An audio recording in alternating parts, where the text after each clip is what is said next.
Fala pessoal, tudo bem com vocês? Bom, antes da gente falar do tema, já gostaria que você desse seu like, se inscrevesse no canal e compartilhasse o vídeo.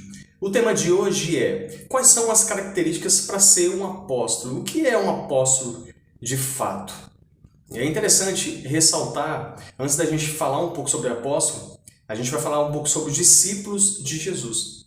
Existiam 12 apóstolos. Desses 12 apóstolos que o próprio Jesus escolheu, um traiu, que foi Judas. E no lugar de Judas, entrou Matias para fechar o ciclo de 12 discípulos, ou seja, 12 apóstolos. Então, existem duas características para ser um apóstolo. Primeira característica, teria que andar com Jesus, teria que ver Jesus. Essa é a primeira característica. E a segunda, qual é a segunda característica? Ter que ser enviado por ele, ser vocacionado, ser enviado pelo próprio Jesus. Enviado no sentido de evangelizar, de falar, de escrever também as epístolas, porque há uma diferença entre carta e epístola, que eu expliquei alguns vídeos atrás, falando para vocês qual é a diferença entre carta e epístola. Só um apóstolo pode escrever uma epístola. Então, eles tinham essas funções. Ele tinha que ver Jesus, primeiro tópico. A primeira característica. Segunda característica, teria que ser vocacionado, enviado pelo próprio Jesus. E também ele escrevia alguns livros, escrevia algumas epístolas, assim como o próprio apóstolo Paulo escreveu. Falando sobre o apóstolo Paulo, eu gostaria de enfatizar que Saulo e Paulo é a mesma pessoa. Saulo e Paulo é a mesma pessoa. O apóstolo Paulo, ele se tornou apóstolo. É interessante você até às vezes me questionar e às vezes até perguntar: mas o apóstolo Paulo não viveu na época de Jesus. Se você analisar biblicamente falando, ele não estava, ele não fazia parte, né? Ele não viu Jesus. Mas se analisarmos o livro de Atos, capítulo 9, a gente vai ver que quando o Saulo, né, que depois ele se torna um apóstolo e o seu nome muda para Paulo, ele estava indo para Damasco, ele teve um encontro com Jesus. Uma luz muito forte apareceu e o cegou naquele mesmo momento. E ele ficou 3 dias e 3 noites cego. E ele teve um diálogo, ele falou: quem és tu? E aí o próprio Jesus responde: eu sou Jesus a quem você persegue. Primeira característica, o apóstolo Paulo, ou seja, Saulo, viu Jesus. E aí ele foi para... O próprio Jesus se revelou ao apóstolo Paulo e disse: vai para a casa de Ananias.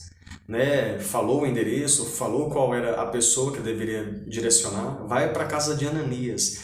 E ali ele ficou 3 dias cego, né? 3 dias e 3 noites. E depois de 3 dias e 3 noites, Ananias ora por ele. E ali as escamas do seu olho saem. E ele volta a ver novamente. Ali ele teve um encontro com Jesus. E aí também ele é vocacionado pelo próprio Jesus. E ele se torna um apóstolo. É como se fechasse aquele ciclo lá atrás que eu falei para vocês, né? Dos 12 discípulos, um trai, que é Judas, e aí vem Matias, mas aí é como se fosse o 13º apóstolo, que é o apóstolo Paulo. E eu falando um pouco dessas características, da primeira e da segunda características, eu vou falar sobre um texto também que está em Efésios, capítulo 4, versículo 11. Para ser um apóstolo, ele tinha que ter todos os ministérios. Ele tinha que ser apóstolo, profeta, evangelista, pastor e mestre. Se a gente analisar o livro de Efésios, capítulo 4, versículo 11, diz assim: e deu uns para apóstolos, e deu outros para profetas, e deu outros para evangelista, e deu outros para os pastores, e deu outros para mestre. Então, você olhando para a sua mão, você vai ver que tem uns 5 ministérios. E por que esse dedo é apóstolo?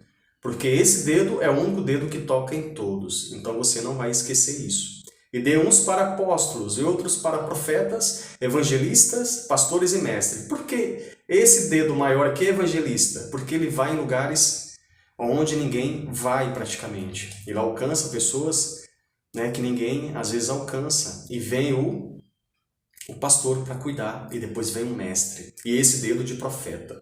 Apóstolo, profeta, evangelista, pastor e mestre. Então ele tinha todos os ministérios. Essa é a diferença. Então, olhando de uma maneira bíblica, biblicamente falando, não existe mais apóstolos. Não existe mais apóstolo. O último apóstolo que existiu foi o apóstolo Paulo, 13º apóstolo. Então essas foram algumas dicas que eu dei aqui para vocês, trazendo algumas características, e eu espero ter ajudado de alguma forma.